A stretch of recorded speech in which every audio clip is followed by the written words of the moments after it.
اور یقیناً ایک جو بڑی دلچسپ بات ہم دیکھ رہے ہیں وہ یہ کہ ایک فرنج موومنٹ ہے، قبائلی علاقوں کے بھی کچھ لوگوں کو یہ لوگ نمائندگی کر رہے ہیں، اور یہ جو ابھی انہوں نے نشاندہی کی کہ جی تمام پختونوں کی یہ اس کے دعوے دار نمائندگی کی، تو خیر بڑی مس لیڈنگ ہے، اور انٹرنیشنل میڈیا اس کو اسی طرح سے پیش بھی کر رہا ہے۔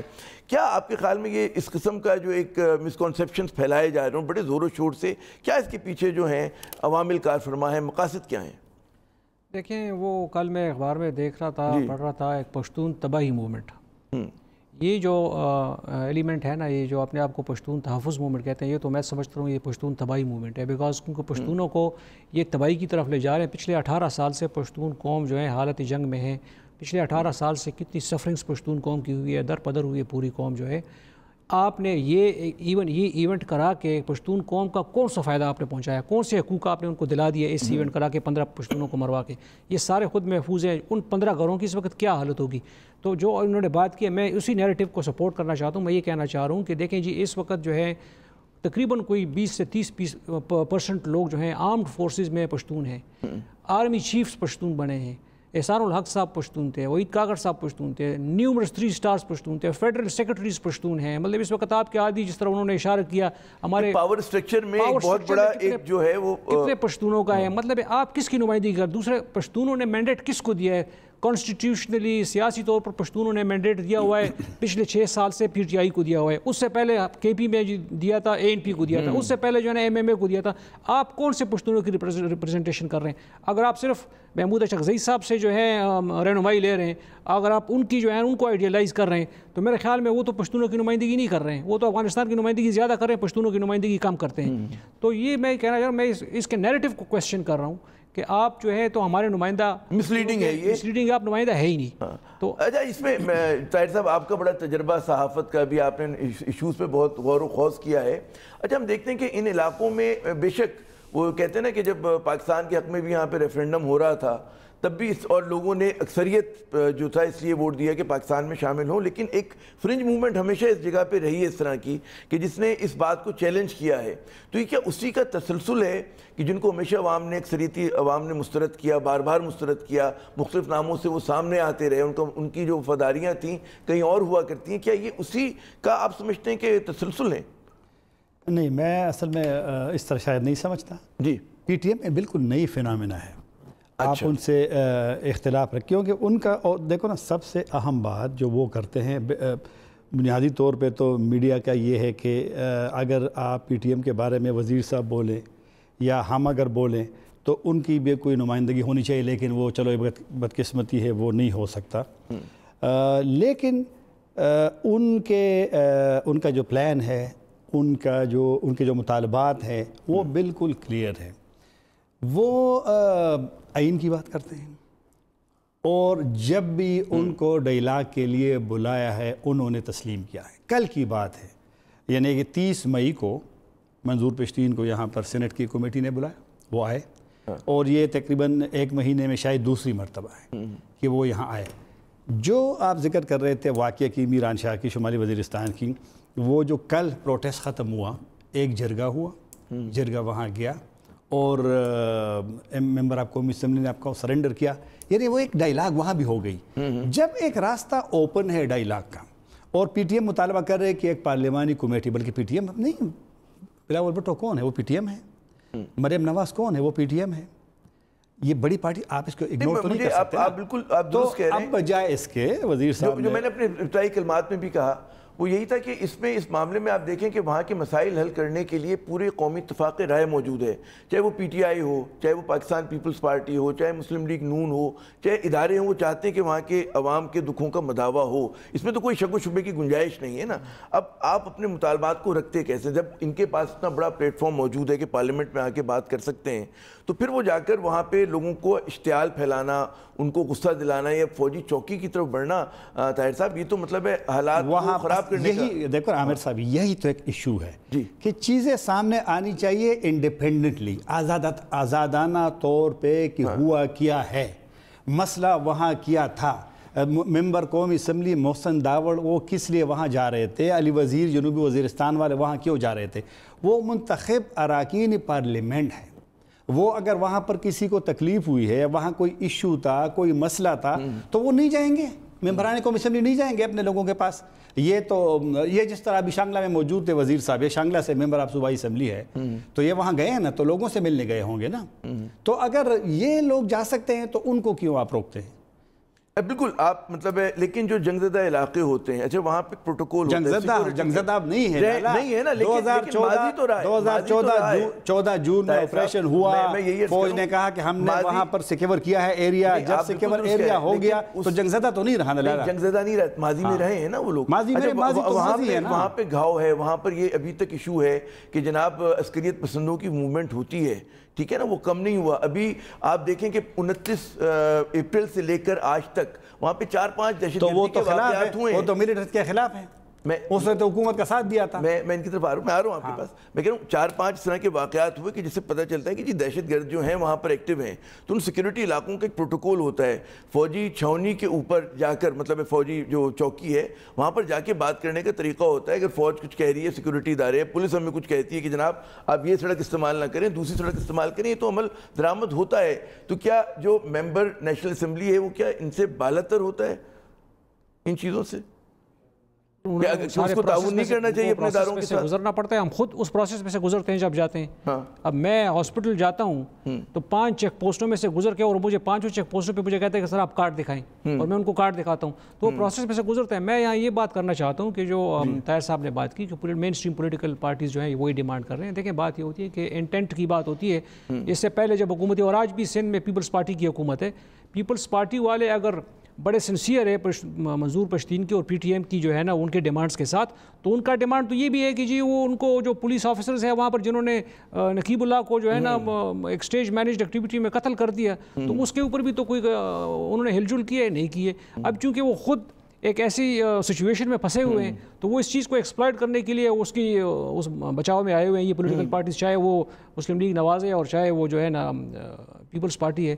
تو لیکن دوسری جو بات آپ نے کی اس پروسیس میں تو دیکھیں، اس میں تو اسپیشلی جنگ زدہ علاقوں میں، اب سوات میں دیکھیں فوج نے جب سوات کو کلیئر کیا، کتنے سال اس کے بعد فوج وہاں پر رہی ہے. اس وجہ سے نہیں رہی کہ فوج وہاں رہنا چاہتی تھی، اس وجہ سے رہی ہے کہ سول انسٹیٹیوشنز کی کیپیسٹی نہیں تھی کہ وہ فوج سے چارج وہاں پر. آج آپ وہاں وزیرستان میں سے فوج کو نکال دیں، ISS جو ہے وہاں پر کراس انٹو افغانستان کی جو ایڈجوائننگ ڈسٹرکٹس ہے وہاں تیار بیٹھی ہوئی ہے، انہوں نے صرف اس خلا کو پر کر دینا ہے. پہلے آئی تھنک سول حکومت کو وہاں پر ریکویزٹ کیپیسٹی بلڈ کرنی چاہیے، اور پھر فوج کو تو بڑے شوق سے جو ہے نا فوج والے وہاں سے واپس آ کر گیریزن ہو جائیں گے. بالکل. ناظرین ہماری گفتگو کا سلسلہ جاری ہے، لیکن یقیناً ابھی ہم نے دیکھا کہ جو پی ٹی ایم کے مطالبات ہیں یا گول پوسٹ ہے وہ تبدیل ہوتی رہتی ہے. یقیناً جیسے بارودی سرنگوں کی انہوں نے بات کی، تو پاک فوج نے خود جو ہے مطلب 45-50% علاقوں سے بارودی سرنگوں کا خاتمہ کر دیا. اچھا اسی طرح جو دیگر ان کے مطالبات ہیں اس پر وہ ان کے ہی مطالبات نہیں ہیں، وہ وہاں کے ہر باشندے کے مطالبات ہیں، وہ ہر جو مین اسٹریم پولیٹیکل پارٹی ہے اس کے مطالبات ہیں، ان کو بھی حل کرنے کے لیے پیش رفت ہو رہی ہے، ترقی کا سفر جاری ہے. لیکن جب اب یہ نیا مطالبہ سامنے آیا ہے کہ جناب وزیرستان سے فوج کو واپس بلایا جائے، تو اگر فوج وہاں سے واپس چلی جاتی ہے تو جیسا کہ کہا گیا کہ یہ خلا ہوگا، تو یہ مطالبہ جو ہے کیا منطقی ہے اور یہ مطالبہ کیوں لگایا جا رہا ہے، اس کا ذرا ہم جائزہ لیں گے لیکن وقفے کے بعد.